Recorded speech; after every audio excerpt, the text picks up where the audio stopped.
Tears streamed down Liliana Zane's face as she clutched the torn wedding dress in her trembling hands. The delicate lace that had once adorned her grandmother's gown now hanging in tatters just hours before she was meant to walk down the aisle. The sun beat down mercilessly on the small town of Redwater Creek, Arizona Territory, in the summer of 1878. The heat was oppressive, making the small back room of the church feel like an oven. Liliana had retreated here after discovering the damage to her dress, unable to face her mother or the other women helping with wedding preparations. "How could this happen?" she whispered, running her fingers over the intricate pattern of the torn lace. The dress had survived 50 years, traveling from Boston to the frontier, only to be damaged while she tried it on this morning. A loose nail on the church's wooden wall had caught the delicate fabric when she turned too quickly. The door creaked open behind her. Liliana quickly wiped her tears, expecting her mother or one of her bridesmaids. "Pardon me, miss, I was told there might be some broken," the deep voice stopped abruptly. Liliana turned, mortified to find not her mother but a tall stranger standing in the doorway. He wore a dusty denim jacket, well-worn boots, and a cowboy hat held respectfully in his hands. His dark hair was slightly damp with sweat, and his sun-bronzed face showed surprise at finding her there. "Forgive me, miss. I didn't mean to intrude." He started to back away, his blue eyes avoiding the sight of her in the wedding dress. "Wait," Liliana said, surprising herself. "Who are you?" "Dawson Evans, madam. I'm just passing through town." He kept his eyes fixed on the floorboards. "Reverend Miller mentioned something about a broken window latch needing repair before the wedding. I offered to help." Liliana clutched the damaged lace, trying to hide it. "The window is fine. You have the wrong room." Dawson nodded and turned to leave but hesitated when he heard her stifle another sob. "Begging your pardon, but is there something else that needs fixing?" He glanced at her now, his eyes kind but careful. Before she could answer, the sound of approaching footsteps made them both tense. Liliana recognized her mother's voice speaking to someone in the hallway. "Please," she whispered urgently. "I can't let them see me like this." Understanding immediately, Dawson stepped fully into the room and quietly closed the door behind him. "What's happened, miss?" Liliana held out the torn lace with trembling hands. "My grandmother's wedding dress. The lace caught on a nail and tore. The wedding starts in 3 hours," and her voice broke again. Dawson approached slowly, as if afraid she might bolt like a skittish colt. He examined the damage with surprising gentleness, his calloused fingertips barely touching the delicate fabric. "My mother was a seamstress," he said softly. "Taught me a thing or two about mending." Liliana looked up sharply. "You can fix this." "I reckon I can try if you'll trust me." Their eyes met, and something passed between them, a moment of connection that made Liliana's breath catch. It seemed impossible that this rough-handed stranger could help, yet something in his steady gaze made her believe he might. "I have nothing to lose," she said finally. Dawson nodded. "I'll need a needle, thread, and good light, and we'll need to keep your mother distracted." For the first time that day, Liliana felt a smile tugging at her lips. "There's a sewing basket in that cabinet. And my mother won't come looking for me for at least half an hour. She thinks I'm getting dressed with my bridesmaids, who think I'm with her." "Clever," Dawson said with a small smile as he retrieved the sewing basket. Liliana watched as he selected a needle and thread that matched the color of the lace. His hands, rough from hard work, moved with surprising dexterity as he threaded the needle without difficulty. "May I?" he asked, gesturing to a chair by the window where the light was better. Liliana nodded and carefully arranged the dress across his lap, keeping a respectful distance while still holding the portion of the skirt that wasn't damaged. "So," Dawson said as he began to work, his eyes focused on the delicate task, "who's the lucky man?" The question brought a flush to Liliana's cheeks, but not from joy. "Leonard Walsh. He owns the largest cattle ranch in the territory." Dawson's fingers paused for just a moment. "The Triple W, I've heard of it." "Yes," Liliana said, studying the floorboards. "My father arranged the match." Dawson remained silent, focusing on his work. His fingers moved steadily, making tiny, almost invisible stitches that gradually brought the torn edges of lace together. "You don't sound particularly happy about it," he finally observed, his voice neutral. Liliana's head snapped up. "I never said that." "No, madam, you didn't." His eyes remained on his work. She watched him for a long moment, taking in the way the sunlight from the window lit his profile. There was a thin scar along his jawline, and his expression was one of complete concentration. "I don't know you," she said finally. "Why would I share my feelings about my marriage with a stranger?" Dawson glanced up briefly, his blue eyes meeting hers. "Sometimes it's easier to speak truth to a stranger passing through than to those who have known you all your life." The observation struck her like a physical blow. Outside, she could hear the sounds of the town preparing for her wedding. The biggest event Redwater Creek had seen in years. "Leonard is a good match," she said, repeating the words she'd heard from her father countless times. "He'll provide well for me." "I'm sure he will," Dawson agreed mildly, returning to his task. The quietness of his response made her continue unexpectedly. "I'm 20 years old. My father says it's time I was settled."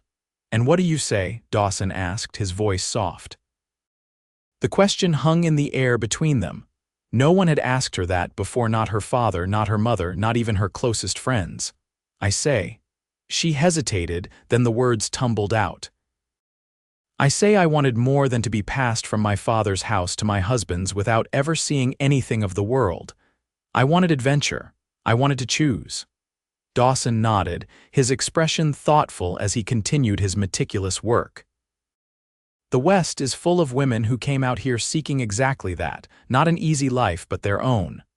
"I know," Liliana whispered, "but those women are brave. I'm just—" She gestured helplessly, sitting in a church crying over torn lace.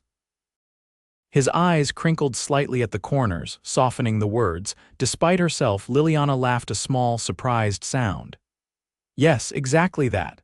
Seems to me," Dawson said, tying off a thread and selecting a new piece, "that it takes courage to speak truth even to a stranger." A knock at the door made them both freeze. "Lily, are you in there?" Her mother's voice sounded concerned. Liliana's eyes widened in panic. Dawson quickly but carefully folded the dress to hide his work and slid it and the sewing basket beneath the chair. "Yes, Mother," Liliana called, moving to the door. "I just needed a moment alone." "Well, it's getting late. The guests will be arriving soon and you're not even dressed." "I'll be right out," Liliana promised, glancing back at Dawson, who had risen and was standing with his hat in his hands, looking for all the world like a man caught in a place he shouldn't be. "Liliana Zane, who are you talking to? Is someone in there with you?" Her mother's voice had sharpened. Before Liliana could answer, her mother pushed the door open. Her eyes widened in shock at the sight of Dawson. "What in heaven's name, Mother, please?" Liliana interjected quickly. "This is Mr. Evans. The Reverend sent him to fix the window latch." She improvised, gesturing vaguely toward the window. Louise Zane's suspicious gaze swept from her daughter to Dawson and back. "A cowboy. In the bride's dressing room." "Handyman, madam," Dawson corrected politely. "Just passing through and offering my services." "Reverend said there was a wedding today and some things needed fixing." He touched his hat respectfully. "I'll be on my way now that I've seen to the window." "See that you are," Mrs. Zane said coldly.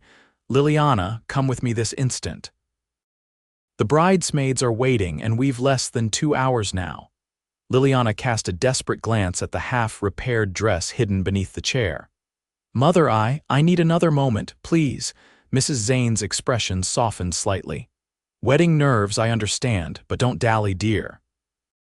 "And you," she fixed Dawson with a stern look, "be gone when my daughter leaves this room." After her mother had retreated, closing the door firmly behind her, Liliana turned to Dawson with a desperate expression. "The dress isn't finished," she whispered. "I can fix it," he said with quiet confidence. "But not here, your mother will be back." Liliana bit her lip, thinking quickly. "There's a small storeroom down the hall, no one will look for us there." "Us," Dawson raised an eyebrow. I can't let the dress out of my sight, she explained. And I trust you. The realization surprised her as much as it seemed to surprise him. Dawson nodded. Lead the way. Gathering the dress and sewing basket, they slipped out of the room and down the hallway to the small storeroom Liliana had mentioned. It was cramped, filled with extra chairs and church supplies, but there was enough light from a small window high on the wall. They settled into their positions again, Liliana holding the dress while Dawson continued his repairs. The closeness of the storeroom made them more aware of each other, the scent of soap and leather that clung to him, the lavender water Liliana had dabbed on her wrists that morning. You never said what brings you to Redwater Creek, Liliana said softly as he worked. Dawson's hands remained steady. Just passing through, I've been working my way west, taking odd jobs along the way. Where are you headed? He tied off another section of repaired lace before answering. California, maybe, or up to Oregon, somewhere with good land and a fresh start. You're looking to settle down. She couldn't keep the surprise from her voice. Dawson smiled slightly. Even drifters dream of roots, Miss Zane. Liliana, she corrected him. You're literally sewing my wedding dress. I think we're past formalities. His smile widened, transforming his face. Liliana, he repeated, the name sounding different in his voice.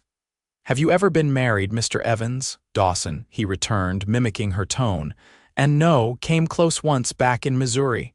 What happened? His fingers stilled for a moment. She wanted a different life than I could give her.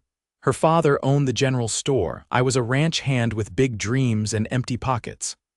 I'm sorry, Liliana said softly. Dawson shrugged, resuming his work. It was for the best. She married the banker's son, lives in a fine house in town now. And you've been wandering ever since. Exploring, he corrected. Learning. Living. Liliana watched his hands moving deftly across the lace. Tell me about it, the places you've seen. For the next half hour, as Dawson completed the delicate repair work, he told her stories of his travels across the West, the majestic mountains of Colorado, the endless prairies of Kansas, the red rock canyons of Utah Territory. He described frontier towns and the people who lived in them, each with their own stories of hope, hardship, and perseverance. Liliana listened, entranced. His words painted pictures more vivid than any book she'd ever read, awakening a longing she'd been trying to suppress for years. There, Dawson said finally, breaking the spell. I believe that will hold. Liliana examined the repaired lace with amazement. The tear was nearly invisible, the delicate pattern restored as if it had never been damaged. How did you do this? She breathed. Told you my mother was a seamstress, he said with a modest shrug. She believed everyone should know how to mend what's broken. Their eyes met again, and the small storeroom suddenly seemed even smaller. Liliana was acutely aware of how close they were sitting, of the warmth of his hands near hers on the fabric. I should go, she said, not moving. They'll be looking for me. Yes, Dawson agreed, equally still. Thank you, Liliana said, finally standing and carefully gathering the dress. I don't know how to repay you. Dawson rose as well, the cramped space bringing them inches apart. No payment necessary, just be happy, Liliana, that's payment enough. Something in his words, in the way he looked at her, made her throat tighten. What if I don't know how? He studied her face for a long moment. Then maybe you're marrying the wrong man. The blunt statement hung in the air between them, shocking in its directness. You have no right to say that, Liliana whispered, but there was no anger in her voice, only fear at having her own doubts spoken aloud. You're right, Dawson agreed quietly. I don't forgive me. He reached past her for the door handle. I wish you every happiness, Liliana Zane. Before he could open the door, she caught his wrist. Wait. Dawson went still, his eyes questioning, will you be at the wedding? She asked, not sure why it mattered. He shook his head slowly. I don't think that would be appropriate. I should be on my way. Of course, Liliana said, releasing his wrist. You're just passing through.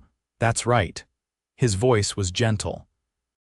She nodded, fighting back a sudden, inexplicable urge to cry again. Goodbye then, Dawson Evans, and thank you for fixing my grandmother's lace. He touched the brim of his hat. It was my pleasure, Liliana. With that, he opened the door and was gone, leaving Liliana alone with her repaired wedding dress and a heart suddenly in turmoil. The next hour passed in a whirlwind of activity. Liliana was swept away by her mother and bridesmaids, dressed in the repaired gown, which drew admiring comments about the exquisite lace, and prepared for her walk down the aisle. Through it all, she moved as if in a dream, her thoughts continually returning to the small storeroom and the cowboy with gentle hands and stories of faraway places. Leonard Walsh waited at the altar, resplendent in an expensive suit, his gray-streaked dark hair slicked back. At 45, he was more than twice Liliana's age, but distinguished-looking and, as her father repeatedly reminded her, the wealthiest man in 3 counties. As the wedding march began and Liliana prepared to walk down the aisle on her father's arm, she scanned the packed church. Part of her hoped to see a pair of blue eyes and a dusty denim jacket among the well-dressed guests, but Dawson had kept his word. He was gone. Her father patted her hand.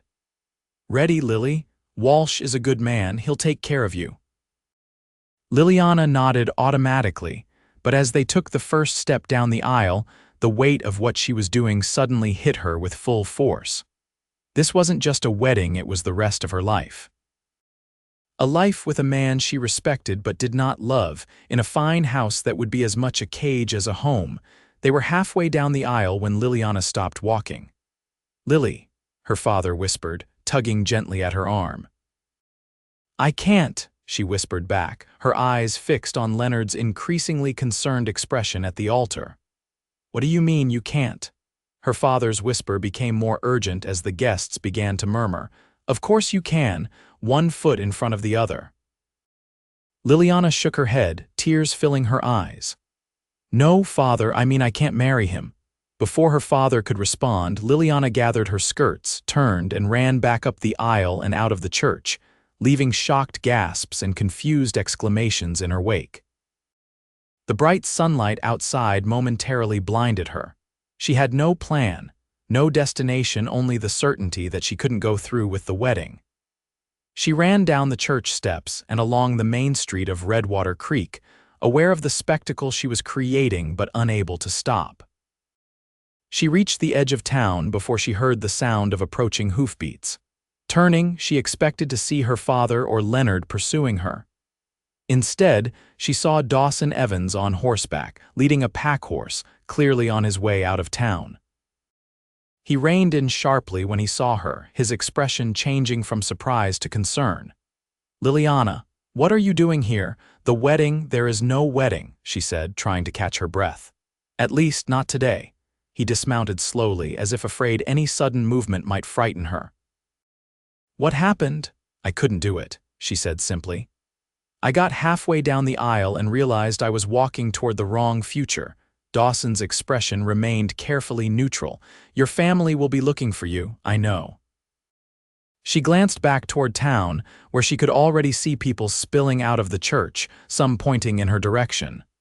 "What will you do?" he asked quietly. Liliana looked at him then, really looked at him, this stranger who had fixed her grandmother's lace and in doing so had somehow helped her see the truth in her own heart. "I don't know," she admitted. "I've never done anything like this before." Dawson nodded, understanding in his eyes. He hesitated, then said, "I could take you to the next town, give you some time to think before you face them." The offer hung in the air between them. It was improper, scandalous, even running away with a drifter she'd met just hours ago. But something about Dawson Evans made her trust him in a way she couldn't explain. "Please," she said finally. Without another word, Dawson helped her onto his horse, then mounted behind her. As they rode away from Redwater Creek, Liliana felt both terror and exhilaration. She had no idea what tomorrow would bring, but for the first time in years, she felt truly alive. They rode hard for several hours, putting distance between themselves and Redwater Creek. Liliana's wedding dress, beautiful but impractical for horseback, was soon dusty and somewhat worse for wear. But she didn't care. By late afternoon, they reached a small settlement called Cottonwood Springs. It was little more than a trading post, a saloon and a handful of houses, but it had a small hotel where travelers could rent a room. "You should be safe here for a night or two," Dawson said as he helped her down from the horse. "Time to decide what you want to do." Liliana looked up at him, suddenly uncertain. "You're not staying," something flickered across his face, regret, perhaps. "Wouldn't be proper. I'll get you a room and then find somewhere else to bunk down." The practicality of her situation began to sink in. She had no money, no clothes except her wedding dress, and no plan. The fear must have shown on her face. "Don't worry," Dawson said gently. "I've got enough saved to get you a room and a meal. Tomorrow we can figure out next steps." Inside the hotel, a grand name for what was essentially a large house with extra bedrooms, Dawson arranged a room for his sister, who had been visiting family. If the proprietress, a shrewd-looking woman named Mrs. Hollies, had any doubts about this story, the handful of silver dollars Dawson placed on the counter silenced them. The room was small but clean, with a narrow bed, a washstand, and a window overlooking the dusty Main Street. Mrs. Hollies brought up a basin of water and, after seeing Liliana's bedraggled state, offered a spare nightgown and promised to see about finding some proper clothes in the morning. After Mrs. Hollies left, Dawson remained awkwardly in the doorway. "I'll be back in the morning," he said. "Try to get some rest." As he turned to leave, Liliana called after him, "Dawson," he paused, looking back, "thank you for everything." He nodded once, touched his hat, and was gone. Alone in the small room, Liliana carefully removed her grandmother's wedding dress. The lace that Dawson had repaired so skillfully was still intact, despite their hurried escape. She hung the dress carefully over the room's single chair, then washed away the dust of the road and changed into the borrowed nightgown. Sitting on the edge of the bed, the events of the day crashed over her like a wave. She had left Leonard Walsh at the altar. She had run away with a man she barely knew. By now, all of Redwater Creek would be scandalized, her parents mortified, and Leonard. Well, his pride would be wounded if nothing else. She should have felt remorse, shame, or at least anxiety about what she had done. Instead, beneath the emotional exhaustion, she felt a strange sense of peace. For the first time in her adult life, she had made a choice based on her own desires rather than the expectations of others. Sleep came surprisingly easily, deep and dreamless. Morning brought clarity and new challenges. Liliana woke to a knock on her door and found Mrs. Hollies with a simple calico dress, slightly worn but clean and approximately the right size. "Your brother asked me to bring this up," the woman said, her tone making it clear she had questions about their relationship but was being paid enough not to ask them. "He's waiting downstairs when you're ready." Liliana thanked her and quickly dressed, grateful to be out of the wedding gown. She pinned up her hair as best she could without a proper brush, washed her face, and went downstairs. Dawson was waiting in the small parlor that served as the hotel's lobby. He looked as if he had slept poorly, but his face brightened when he saw her. "Morning," he said, standing. "Hungry?" She nodded, suddenly aware of how little she had eaten the day before. They walked to the settlement's only cafe, where Dawson ordered them a simple breakfast of eggs, biscuits, and coffee. They ate in silence for a few minutes before he finally spoke. "I've been thinking about your situation." Liliana set down her coffee cup. "And you've got options, more than you might think." He leaned forward slightly. "First, you could go back to Redwater Creek, face the music, as they say. Your parents might be angry, but they'd take you back." Liliana considered this. "And then what?" "They'd just find another husband for me. Nothing would really change." Dawson nodded as if he'd expected this answer. "Second option, I could take you to Tucson. It's a bigger town, you might find work as a teacher or in a shop. Make your own way." The idea was simultaneously terrifying and exhilarating. "I've never worked a day in my life," she admitted. "I wouldn't know the first thing about earning my keep." "You'd learn," Dawson said with confidence. "Lots of women do. What's the third option?" Liliana asked, sensing he had more to say. Dawson hesitated, turning his coffee cup in his hands. I'm heading to California, planning to stake a claim on some farmland near Sacramento. The journey would take several weeks. It wouldn't be easy or comfortable, but he met her eyes. You could come with me. The offer hung in the air between them, fraught with unspoken implications. As what? Liliana asked directly. Your wife, your companion. Dawson's face flushed slightly, but he held her gaze. As a friend, first and foremost. Beyond that, only what you choose, Liliana. I'm not asking for any promises. She studied him, this man she'd known for barely a day who had nevertheless changed the course of her life. Why would you do this? Take responsibility for me? I'm not taking responsibility for you, he corrected gently. I'm offering you a path forward if you want it.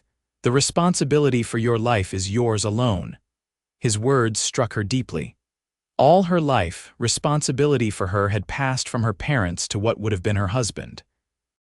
The idea that she should take responsibility for herself was revolutionary. I need time to think, she said finally. Dawson nodded. Of course, but not too much time. I was planning to leave tomorrow morning.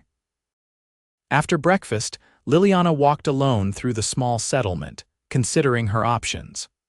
Return home in disgrace, strike out alone in Tucson, or journey to California with a man she was increasingly drawn to but barely knew. None were easy choices. As sunset approached, she found Dawson at the livery stable, checking on his horses.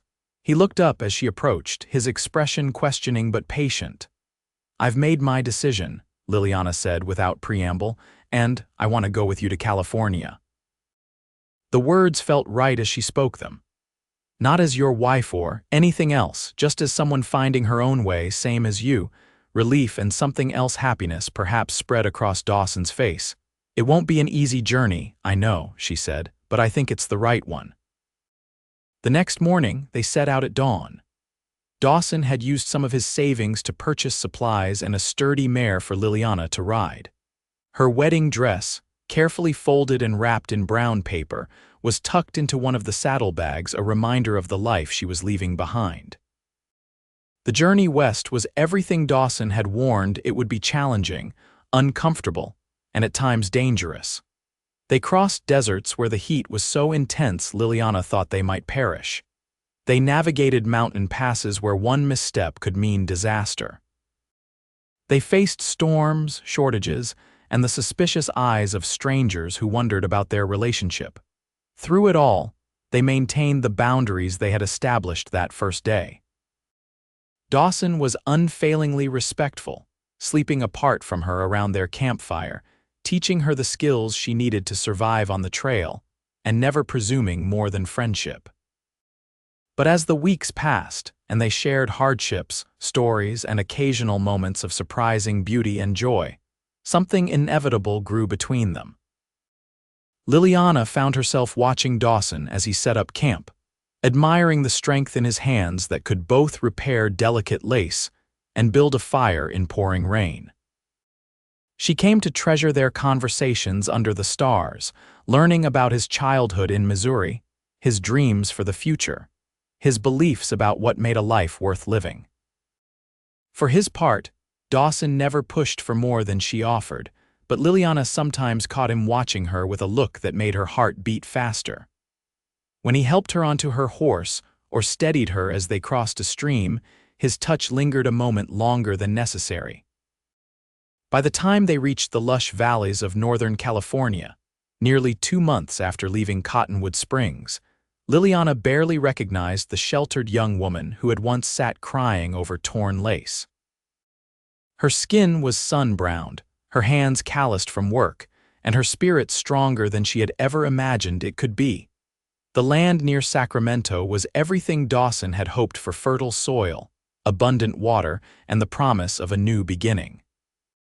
With the last of his savings, he purchased a small parcel with a dilapidated cabin that had been abandoned during the gold rush. Not exactly a mansion, he said as they stood looking at what would be his home. It has potential, Liliana replied, already envisioning how it could be improved. They both carefully avoided discussing what would happen next. Liliana had accompanied him this far, but they had made no promises beyond the journey itself. Now that they had reached their destination, the uncertainty of her position loomed large. For the first week, they worked side by side to make the cabin habitable. Liliana slept inside while Dawson made do with a lean-to beside the house. They fell into an easy rhythm of shared labor during the day and quiet conversations in the evenings. On the 8th night, as they sat on the cabin's newly repaired porch watching the sunset, Dawson finally broke their unspoken agreement not to discuss the future. "I rode into town today while you were planting that garden," he said, his voice carefully casual. "Spoke to some folks there." "Oh." Liliana continued mending a shirt, not looking up. "There's a small school that needs a teacher. The woman who was doing it is expecting a baby, wants to stay home after." Now Liliana did look up, surprised. "A teaching position," Dawson nodded, "pays enough for room and board in town." "If you wanted it." The offer was clear, a way for her to be independent, to make her own way without relying on him. It was thoughtful, generous, and exactly what they had discussed back in Cottonwood Springs, and suddenly completely unwanted. "Is that what you want?" she asked quietly. "For me to take that position," Dawson looked out at the fields stretching before them, golden in the setting sun. "I want you to have choices, Liliana, real ones, not just the ones other people make for you. And if my choice is to stay here." He turned to her then, his expression carefully controlled. "Here in the cabin with me?" "Yes, people would talk, they already are, two unmarried folks living together even out here." "Let them talk," Liliana said with newfound confidence. Unless you don't want me to stay."